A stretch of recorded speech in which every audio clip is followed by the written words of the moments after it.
Without warning, the trucks arrived, engines roaring as they drove deep into Costa Rica's Guanacaste Conservation Area, dumping 12,000 tons of orange peels. But these weren't ordinary deliveries. They were part of an unusual mission. Years later, those involved returned to see the unexpected results.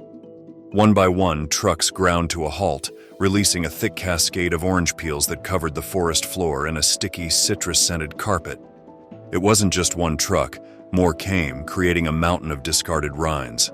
Local animals looked on in confusion while birds circled overhead, curious about this strange addition to their home.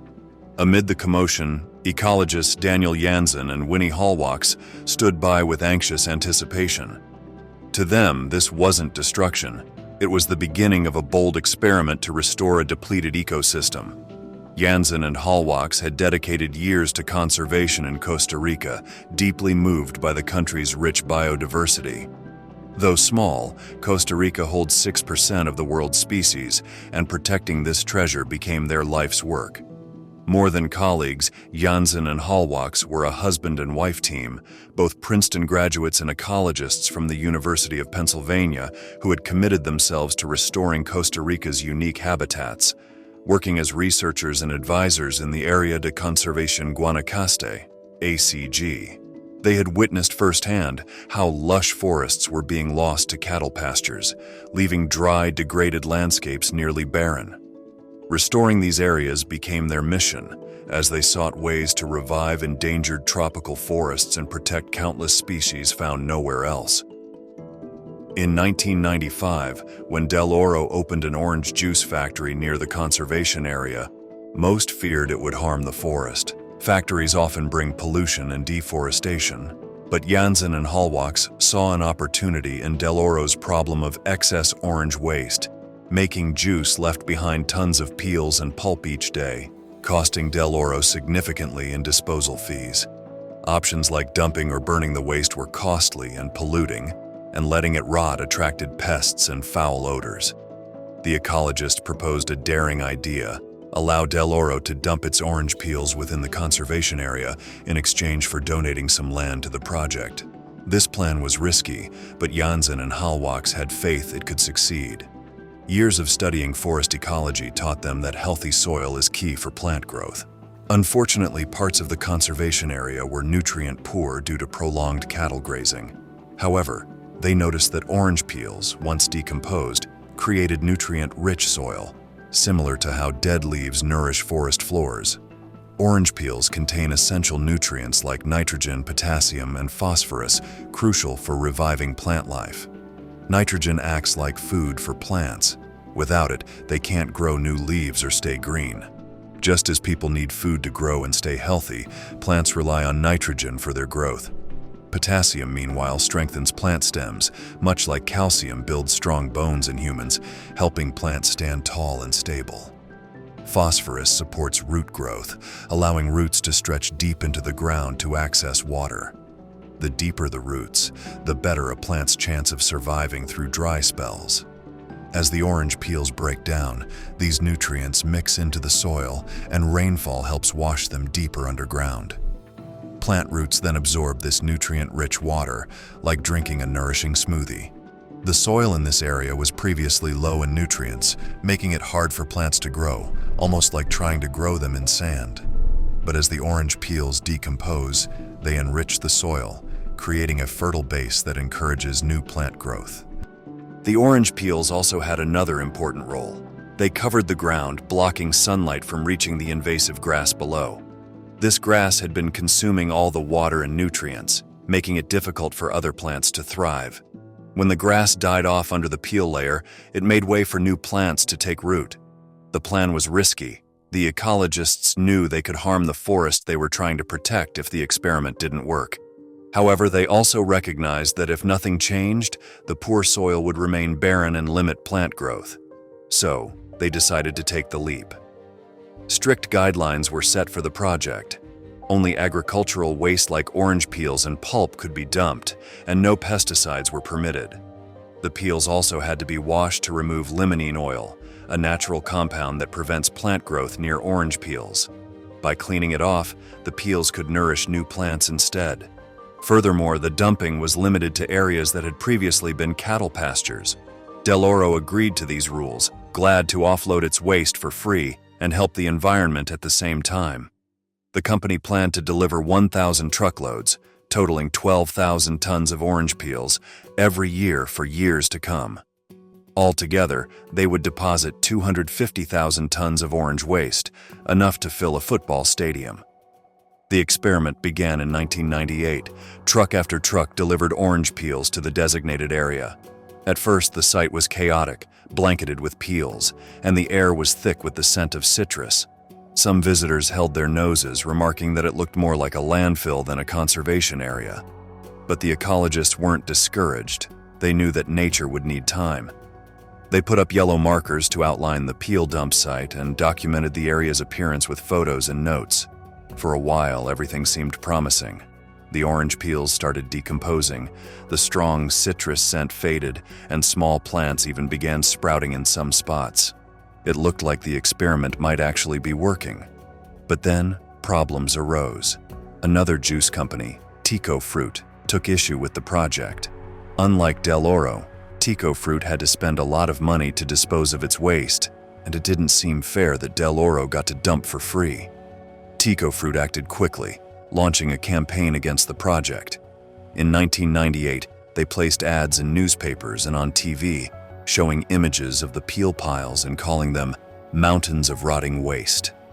The ads claimed the piles were breeding grounds for bugs spreading to nearby farms, and that foul smells from the decomposing peels were making people sick.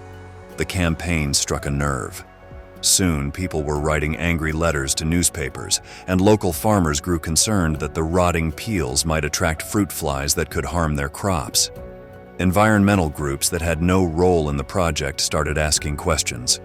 Despite no evidence that the peels were causing harm, public fear was mounting.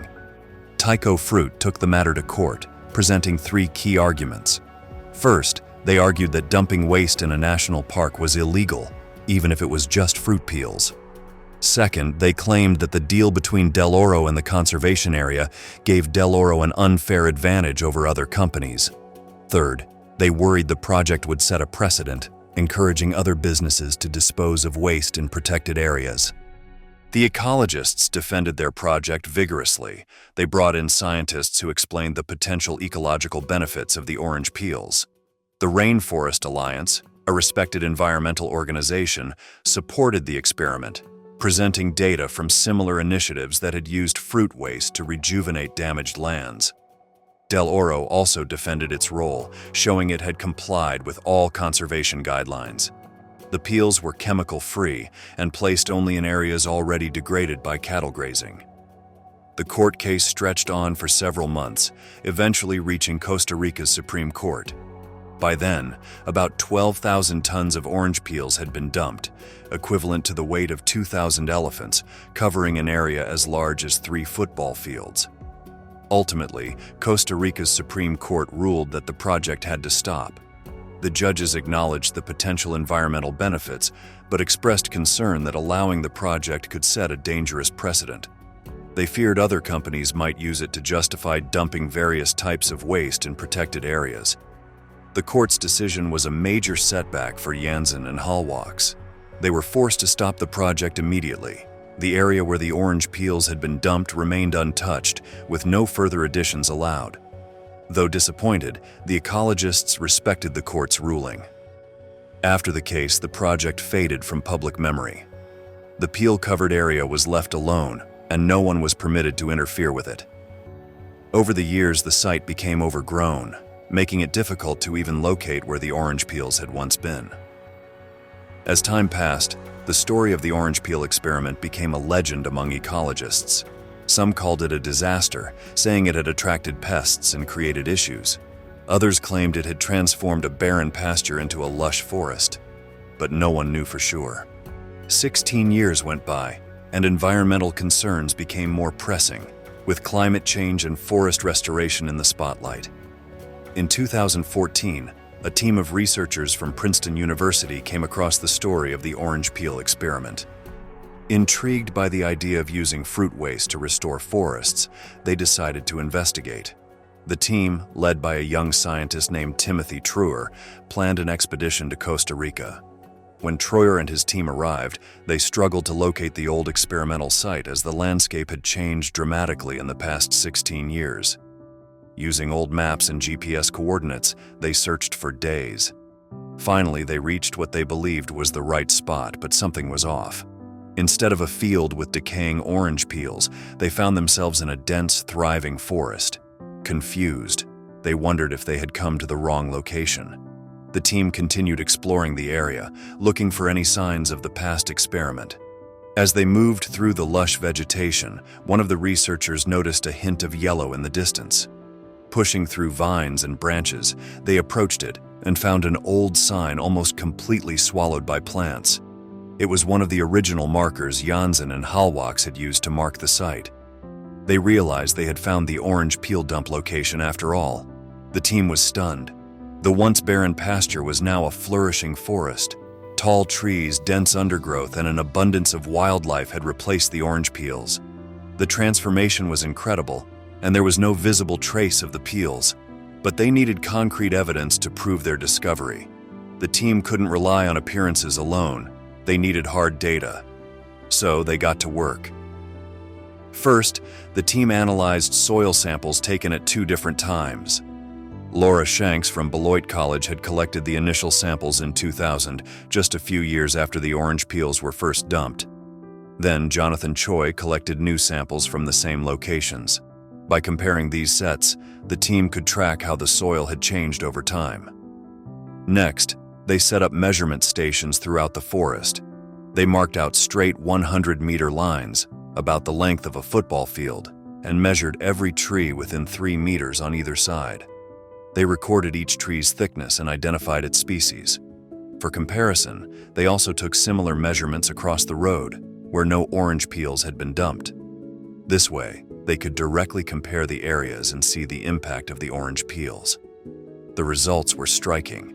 The forest that grew on the orange peel site was completely different from the untreated forest nearby. The soil was rich with nutrients essential for plant growth, and there were more and larger trees.